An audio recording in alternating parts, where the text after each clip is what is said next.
দিবে তোরে এত চোখের ভিতরে নিরঞ্জনে দিবে তোরে দু চোখের ভিতরে তোর শিশুর পরে যৌবনে কত জনে ফল পাইল কেহ নাহি পারে তোমার শানে যুবক রে কেহ নাহি পারে তোমার শানে আমার 40 বছর হইলে পার কলকাতায় ধরিবে সরকার ওরে জান ঘুরিবে পিছনে পিছনে নিরঞ্জনে দিবে তোরে দু চোখের ভিতরে দিবে তোরে দু চোখের ভিতরে নিরঞ্জনে দিবে তোরে দু চোখের ভিতরে তোমার শিশুর পরে যৌবনে কত জনে ফল পাইল কেহ নাহি পারে তোমার শানে যুবক রে কেহ নাহি পারে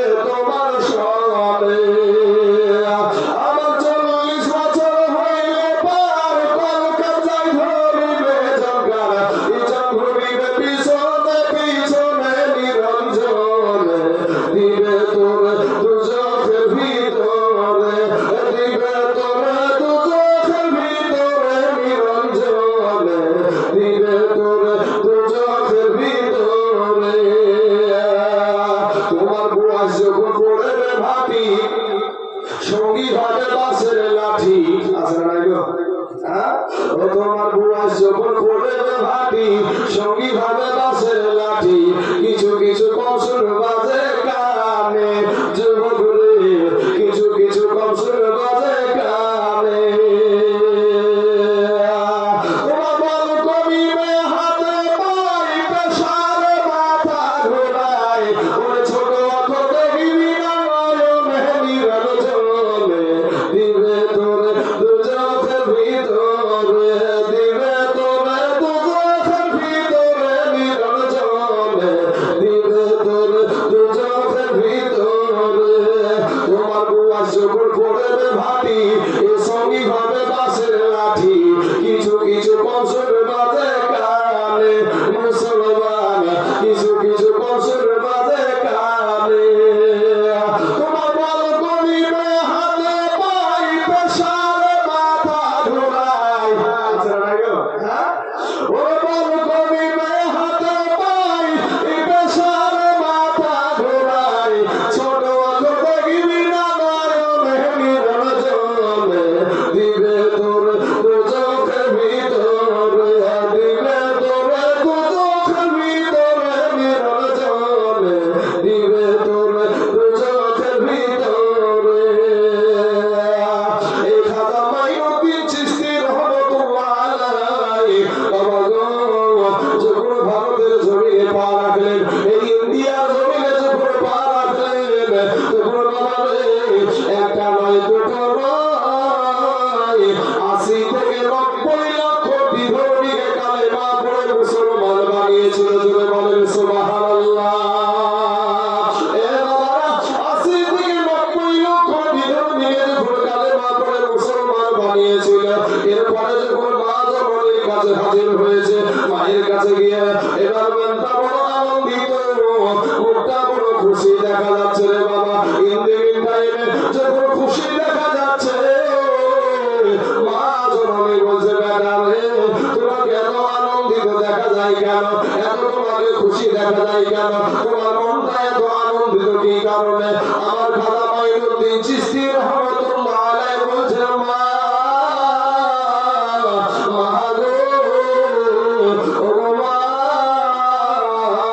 আমি হিন্দুস্তানের জমিনে পা রেখেছিলাম গো মা আমি হিন্দুস্তানের জমিনে পা দিয়েছিলাম গো মা ওই দেশে যাওয়ার পর গো মা আমি একটা নয় দুটো নয় আমি 80 থেকে 90 লক্ষ বিধর্মীকে কালেমা পড়ে মুসলমান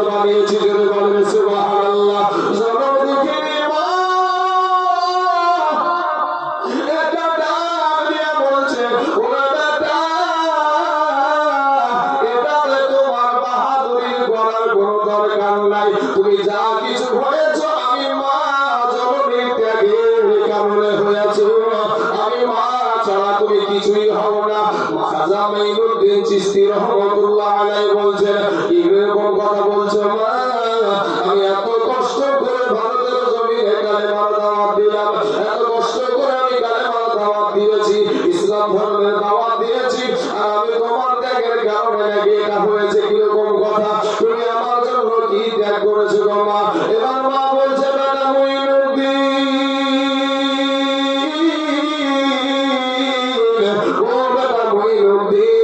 আমি তো মা, আমি যখন তোকে পেটে ধরেছিলাম রে বেটা, বেটা রে, আমি তো মা, আমি একটা রাত্রিও তাহাজ্জুদের নামাজ কাজা করিনি। জোরে বলেন সুবহানাল্লাহ। শুধু তাই না রে বেটা, তুই যখন দুনিয়ার জমিনে এসে গেলি, ভূমিষ্ঠ হয়ে গেলি, ওরে বেটা আমি তোর মা, ওরে বেটা আমি তোর মা, একটা বার আমি বিনা ওযুতে, ওযু না করে আমি মা তোর মুখে স্তনের দুগ্ধ লাগাইনি। জোরে বলেন সুবহানাল্লাহ। আর আমাদের মা ওযু তো দূরের কথা, পেশাব থেকে পানি লেগে দাঁড়িয়ে বা ঠিক নাই করে। বাবাজি আমার সোনা মাঝিকে আমার ভাই জানেরা, সমাজে বাবাজি আমাদের এমন অবস্থা ঘটে গেছে, এখন এমন অবস্থা আমাদের ঘটে গেছে, ঈসা নবীর জামানায় ঈসা নবী সফরে যাবে, ঈসা নবী সফরে যাবে, সঙ্গে একটা আপনার সঙ্গে একটা তার খাদিম। তো খাদিমকে 3 খানা রুটি নিয়েছে। কয়খানা? 3 খানা সঙ্গে রুটি নিয়েছে। খাদিমকে, খাদিমের কাজ কি? ব্যাগ বহানো। তো ব্যাগ নিয়ে খাদিম পিছনে পিছনে যাবে। তো খাদিমের সঙ্গে চলতে চলতে অনেকটা পথ যাওয়ার পরে ঈসা নবী বলেন, খাদিম রে আয়, আমরা দুজন কিছু একটু পানি খেয়ে নিই। তো খাদিমকে দিয়েছে একটা রুটি, আর ঈসা নবী নিয়েছে একটা রুটি, দুজনে 2টা রুটি নিয়েছে। বলে এই একটা রুটি রেখে দিয়ে অবশিষ্ট পরবর্তীকালে যখন ক্ষুধা লাগবে তখন এটা আবার খাওয়া হবে, পানি খাওয়া হবে। এই বলে বাবাজি এখন খাদিমের পেটে লেগেছে খিদে। ও বাবাজি ঈসা নবী সামনে সামনে হাঁটছে, পিছন থেকে ওই একটা রুটিকে ব্যাগের ভিতর থেকে বের করে খেয়ে গেছে। খাইয়ে পরে এবার আপনার অনেকটা পথ আমার সফর করেছে। সফর করার পরে ঈসা নবী বলছেন, এই খাদেম ওই রুটিটা বের কর, আমার পানি খাই একটু। তোমরা রুটি বের করছে না, ব্যাগটা সহ ওকে দিয়েছে। ঈসা নবীকে ব্যাগ সহ দিয়ে দিয়েছে। তো ব্যাগ সহ যখন আপনারা দিচ্ছে, তখন আরে তোর কাছে আমি চাচ্ছি রুটি, ব্যাগ কেন দিছিস? বলে হুজুর আপনি নিয়ে নেন না, আপনি ব্যাগ থেকে বের করে নেন। ব্যাগের ভিতর খুলে দেখছে রুটি আর নাই। যে রুটি করে তো বলছে আমি কি রুটি ব্যাগের ভিতরে ছিল, কি হয়েছে? আরে রুটি তো ব্যাগে ছিল, তুই তো রুটি তোর কাছে তো ছিল, তো কে কে নিল, কে খালো? বলে আমি কি করে বলবো রুটি কোথায় গেল? বলে তুই কি রুটি খেয়েছিস? তখন বলছে ঈসা নবী যে আল্লাহ আমাকে ঈসা নবীর মতন একজন নবীর খাদেম বানায় আছে, তার ব্যাগ বহানোর মতন সুযোগ করে দিয়েছে। ওই আল্লাহর কসম কিনা বলি গো নবী, আমি রুটিটা খাইনি। রুটি খাসনি? না ঠিক আছে চল। কিছুটা পথ যাওয়ার পরে সামনে পড়ে গেছে বাবা নদী, সামনে পড়ে গেছে নদী। তো নদীতে এখন বলছে ঈসা নবী নদীতে তো কোনো নৌকা নাই, কি করে পার করবে? তো বলে পানির উপর দিয়ে হেঁটে পার হয়ে যাও। দুজনই পানির উপর দিয়ে হাঁটতে হাঁটতে হাঁটতে হাঁটতে পার হয়ে গেলেন। তখন ঈসা নবীকে বলছে, খাদেম বলছে আপনার এত পাওয়ার যে আপনি পানির উপর দিয়ে হেঁটে আসেন? ঈসা নবী বলছে, খাদেম রে আমার কোনো পাওয়ার নাই খাদেম, আমার এই পাওয়ারের মালিক হলো আমার আল্লাহ। তুই আল্লাহর কসম কিনে বল তুই রুটিটা খেয়েছিস কিনা? খাদেম একটা ডাক দিয়ে বলে, ও আল্লাহর নবী, যে আল্লাহ পাক আমাকে ঈসা নবীর খাদেম বানায় আছে, যার খাদেম ব্যাগ বহানোর মতন আমাকে সুযোগ করে দিয়েছে, যে আল্লাহ আমাদেরকে পানির উপর দিয়ে হাঁটায় আছে,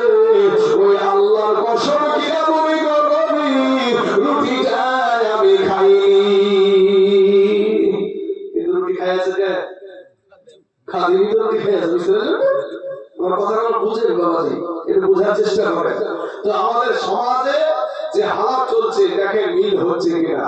সম্মানিত আমার বাবা যে আমার ভাই জানেরা ইন্ডিভিন টাইমে কিছুটা পর যাওয়ার পরে বলছে এবার ওই খাদে বলছে হুজুর আমার বড় ক্ষুধা লেগে গেছে, আমার খাবারের প্রয়োজন, আমাকে কিছু খাবারের ব্যবস্থা করে দেন। পাশের জঙ্গলে একটা হরিণ যাচ্ছিল বাবা, হরিণটাকে ইসলামে ডাক দিলেন, হরিণটার মাংস খালি করলেন, মাংসটা ভোনা করে আবার মাংসটা তৃপ্তি সহকারে খাওয়া দাওয়া করলেন। খাওয়া দাওয়া করার পর এক টুকরা হাড় থেকে আবার হরিণ বানায়া দিয়েছে বাবা। তখন ওই খাদের ডাক দিয়ে বলে ও আল্লাহর নবী, ও ঈসা পয়গম্বর, আপনার তো বড় পাওয়ার, আপনার এত বড় পাওয়ার, আপনি ওই হরিণকে ডাক দিলেন চলে আসলো, আপনার কথা হরিণের শুনে বলে খাদের রে এটা আমার কোনো পাওয়ার না, এটা হলো আমার আল্লাহর পাওয়ার। ওই আল্লাহর কসম দিয়া বল তুই রুটিটা খাইয়াছিস কিনা। ওগুলো খাদের ডাক দিয়ে বলছে ওগো আল্লাহর নবী, ওগো আল্লাহর পয়গম্বর, যে আল্লাহ আপনার খাদের আমাকে বানায়াছে, আপনার ব্যাগ মহানুর সুযোগ করে দিয়েছে, যে আল্লাহ আমাদেরকে পানির উপর দিয়ে হাঁটাচ্ছে, যে আল্লাহ পাক রব্বুল আলামিন আমাদেরকে হরিণের মাংস খাওয়াচ্ছে, ওই আল্লাহর কসম দিয়ে বলি গো নবী আমি রুটিটা খাইনি। হাড় থেকে যখন এক টুকরা আপনার হাড় থেকে এক টুকরা হাড় থেকে যখন আমার হরিণ বানিয়ে দিয়েছে, তখন আমার বুঝে আমার বিশাল পাওয়ার, হাড় থেকে হরিণ বানিয়ে দিলে বলে আমার কোনো পাওয়ার না, আমার আল্লাহর পাওয়ার। তুই আল্লাহর কসম কিনা বল তুই রুটি না খেয়েছিস কিনা। বলে আপনাদের এত পাওয়ার, একটা রুটি দিয়ে তোমার হাড় কেনা করবে গো, আপনার এত পাওয়ার, একটা রুটি দিয়ে শুধু মাথা চড়কে ফেলেছেন। তখন বলছে যে আমি একটা সত্য কথা বলবো, তবে আপনার একটা শর্ত আছে। কি শর্ত? তা আপনি আমাকে আর এই রুটির কথা জিজ্ঞেস করতে পারবেন না। ঈসা নবী বলছেন ঠিক আছে যা, তোমার রুটির কথা জিজ্ঞেস করবো না, তুই সত্যটা বল। খাদেম তখন ডাক দিয়ে বলছে ওগো আল্লাহর পয়গম্বর, ওগো আল্লাহর নবী, আপনাকে একটা কথা বলে দিই, যে আল্লাহ আমাকে, যে আল্লাহ পাক আমাকে আপনার খাদেম বানায়াছে, যে আল্লাহ আমাকে আপনার ব্যবহারের মতো সুযোগ করে দিয়েছে, যে আল্লাহ আমাদেরকে পানির উপর দিয়ে হাঁটাচ্ছে, যে আল্লাহ পাক রব্বুল আলামিন আমাদেরকে হরিণের মাংস খাওয়াচ্ছে, যে আল্লাহ এক টুকরা হাড় থেকে আমার হরিণ বানায়া দিয়েছে, ওই আল্লাহর কসম দিয়ে বলি গো নবী রুটিটা আমি খাইনি। রুটি খাসিস না? ঠিক আছে। ঈসা নবী দেখছেন আমি তো ওসিয়ত করেছি আর তোকে জিজ্ঞাসা করবো না। কিছুটা পথ যাওয়ার পরে তিনটা ঢেলাকে স্বর্ণ বানিয়ে দিয়েছে, তিনটা ঢেলাকে স্বর্ণ বানিয়ে দিয়েছে।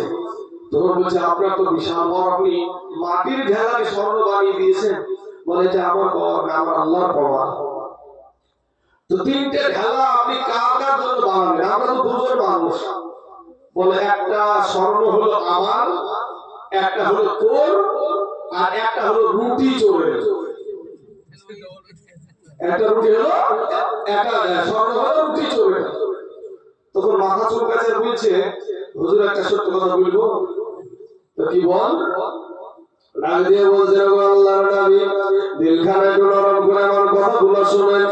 ওগো আল্লাহর পয়গম্বর, রাগ করিয়েন না, যে আল্লাহ আপনার আমাকে খাদেম বানিয়েছে, যে আল্লাহ আপনার ব্যবহারের সুযোগ করে দিয়েছে, যে আল্লাহ আপনাকে আমাকে পানির উপর দিয়ে হাঁটাচ্ছে, যে আল্লাহ পাক রব্বুল আলামিন আমাদেরকে হরিণের মাংস খাওয়াছে, যে আল্লাহ এক টুকরা হাড় থেকে হরিণ বানায়া দিয়েছে, যে আল্লাহ খেলা থেকে স্বর্ণ বানিয়ে দিয়েছে, ওই আল্লাহর কসম দিয়া বলি গো নবী রুটিটা আমি খেয়েছিলাম। আমাদের সমাজের অবস্থা ঠিক এইরকম। যতক্ষণ পর্যন্ত বাবাজি আমাদের দেহ চলে, মুখ চলে, ততক্ষণ পড়তে হারতে রাজি না। ও কত দিক থেকে বাবাজি ঠেকতে ঠেকতে ঠেকতে এমন জায়গাতে নবীদেরকে আল্লাহ পাক রব্বুল আলামিন যে হিকমত দিয়েছে, সেই হিকমতের কাছে আমাদের চালাকি কিছুই না, কিচ্ছু না আমাদের চালাকি। সম্মানিত আমার বাবাজি, নবীদেরকে আমার আল্লাহ পাক এত জ্ঞান দান করেছে, সেই জ্ঞান সম্পর্কে কিন্তু আমাদের জ্ঞানের বিষয়ে আল্লাহ কোরআনে বলেছেন ওয়া মা উতিতু মিনাল ইলমি ইল্লা কলিলা, মানে আমাদেরকে সামান্যতম জ্ঞান আমার আল্লাহ দান করেছে। কিন্তু আমার নবীর বিষয়ে বলেছে ওয়া ইন্নাকা লাআলা খুলুকিন আযীম। আমার আল্লাহ পাকের নবীর কথা আর আমাদের কথা বাবাজি কিছু কোন দিক থেকে নবীর সাথে আমাদের তুলনা হবে না। সম্মানিত আমার বাবাজি, তাই নিজের গুনাহকে মানুষের সম্মুখে স্বীকার করেন চাই না করেন, আল্লাহর সম্মুখে স্বীকার করেন আর আল্লাহর কাছে ফরিয়াদ করেন। আজকে রাত্রিটা কেউ অবহেলায় কাটিয়ে দিবেন না, কেউ অলসতায় কাটিয়ে দিবেন না। এই রাতকে আপনারা যদি চান এই রাত্রিতে নিজের গুনাহকে ক্ষমা চাইবো, চোখের পানি ছেড়ে দিয়ে আল্লাহর কাছে কাঁদেন, আল্লাহর কাছে কাঁদেন, জীবনের গুনাহকে আল্লাহ মাফ করে দিবে। কিন্তু বাবা যদি আপনি ভাবেন যে আমার শুধু ইবাদতই করব, কিন্তু বাবা আমার আল্লাহ পাক বেশি আমল পছন্দ করে না, ভালো আমলটা পছন্দ করে। বেশি আমল না, ভালো আমল।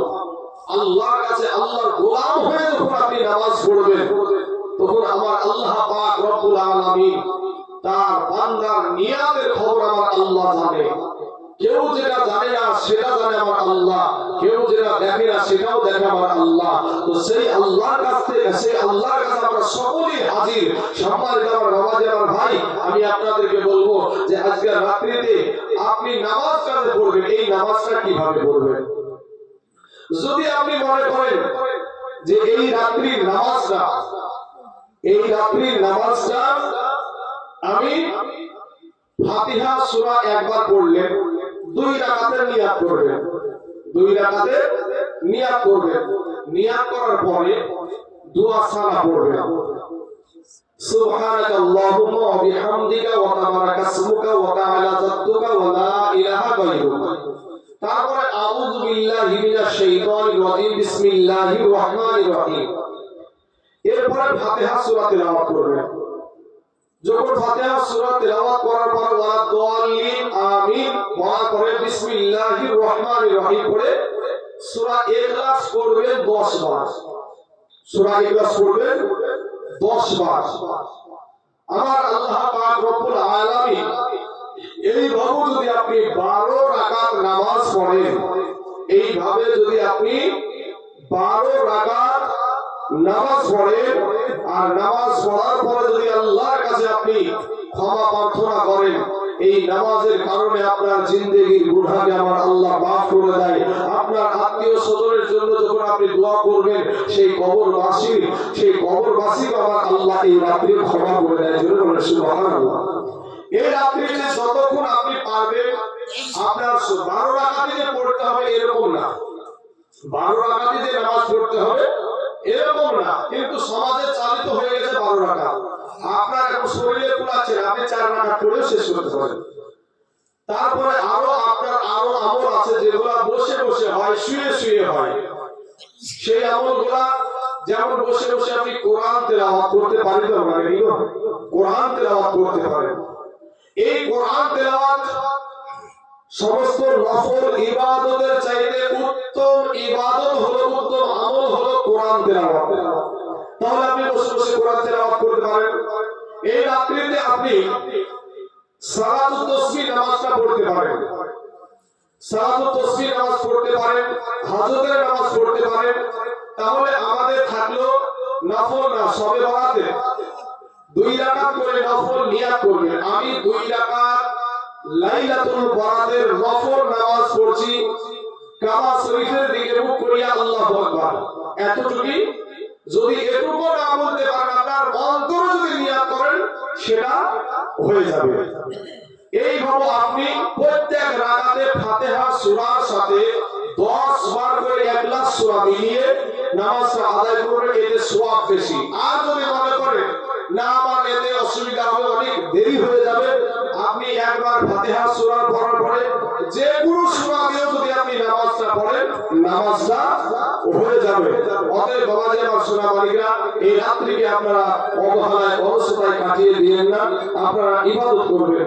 সকলকে আমার মা বোনেদেরকে বলবো, মাগো এই রাত্রিটা অবহেলায় কাটিয়ে দিয়ে সারা রাত্রি ইবাদত করার পরে যখন আপনি সকালবেলা সেহরি টাইমে যখন সেহরি খাবেন, আমার আল্লাহ পাক ফারিস্তাদেরকে ডাক দিয়ে বলে, এই ফারিস্তারা আমার এই বান্দা বান্দিকে তুই বানাতে নিষেধ করেছিলি, তোরা দেখ আমাকে খুশি করার জন্য আমার এই বান্দা বান্দি সারা রাত ইবাদত করলো, পাশাপাশি আমার তারা সারা দিন রোজা রাখে, রোজা রেখে আমাকে খুশি করতে চাই, তাদের গুনাহ ক্ষমা চাই, তোরা সাক্ষী থাক আমি তাদের জীবনের গুনাহ আল্লাহ মাফ করে দিলাম। জোরে বলেন সুবহানাল্লাহ। ব্রাদার ইসলাম ওয়াদাস সাবিলিনা বাবাজি আমার ভাইজানেরা, একবার দুরূদ পাক করেন, আল্লাহুম্মা সাল্লি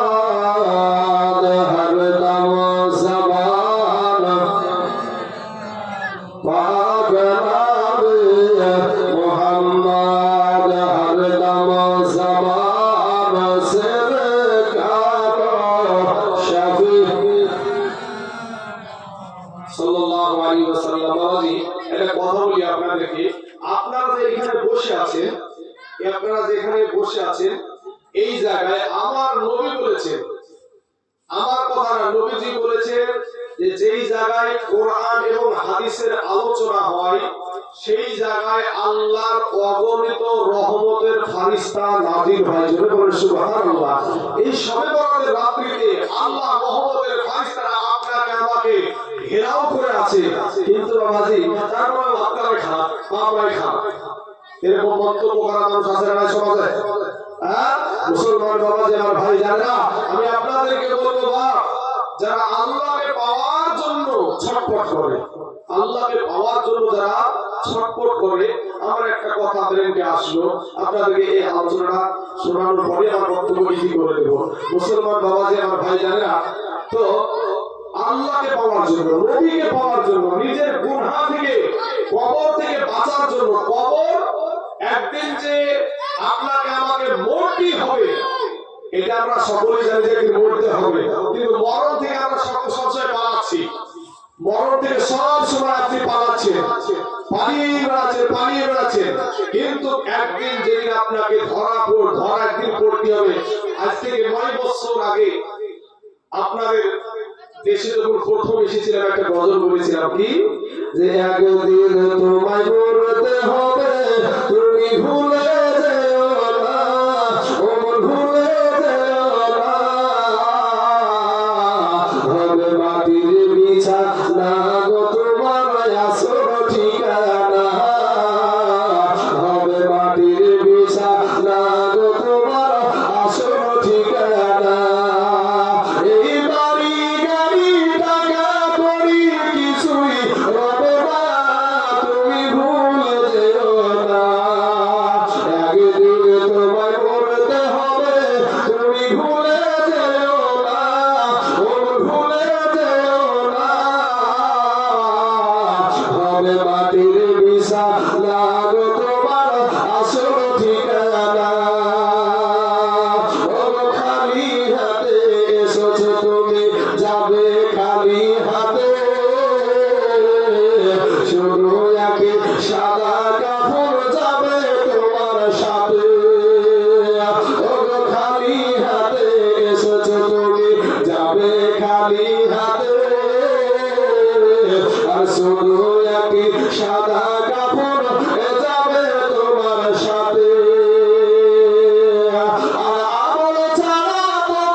তাই চলে আসে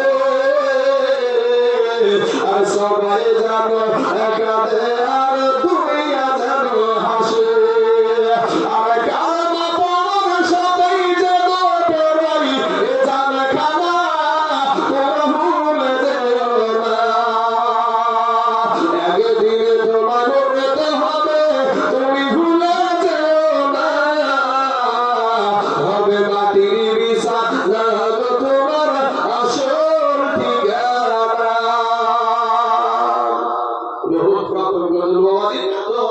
যে বিষয়টা মরণ থেকে আমরা পালাতে আছি কিন্তু একদিন না একদিন আপনাকে মরতেই হবে বাঁচবো বলে আজকে হসপিটালে হাজার হাজার হাজার হাজার টাকা আমরা দিয়ে থাকি অপারেশন করি আমরাও করি আমিও শরীরের অসুখ হলে আমিও মেডিসিন শরীরকে সুস্থ রাখার জন্য করি কিন্তু এটা আপনার অন্তরে বিশ্বাস রেখে আপনাকে চলতে হবে যে আপনাকে একদিন মরতে হবে আর যদি মরণের যদি ভয় করেন তাহলে আপনাদেরকে বলবো যে মরণের ভয় যদি আপনার অন্তরে থাকে তাহলে আল্লাহকে খুশি করার চেষ্টা করেন মা খালাদেরকে বলবো মা গো আপনারা আমার মায়ের জাত আপনারা নাবি আমার মাও মা তুমিও একজন মা খাজা মাইনুদ্দিন চিশতি রহমাতুল্লাহ আলাইহির মাও মা তুমিও একজন মা বড় পীর আব্দুল কাদের জিলানী রহমাতুল্লাহ আলাইহির মাও মা তুমিও একজন মা আজকে মা গো তুমি পর্দা করো না নামাজ পড়ো না তুমি নিজে কোরআন তেলাওয়াত জানো না তোমার নবীর নাম জানো না কিন্তু কিয়ামতের দিন হাসরের ময়দানে যখন আল্লাহ বলবে যে এই ইসলামের জন্য সর্বপ্রথম কে শহীদ হয়েছে সামনে এসো বাবাজি একটা বেটা ছেলে সামনে আগাতে পারবে না মহিলাদের তরফ থেকে একজন সামনে চলে যাবে যার নাম হলো মা সুমাইয়া রাদিয়াল্লাহু তাআলা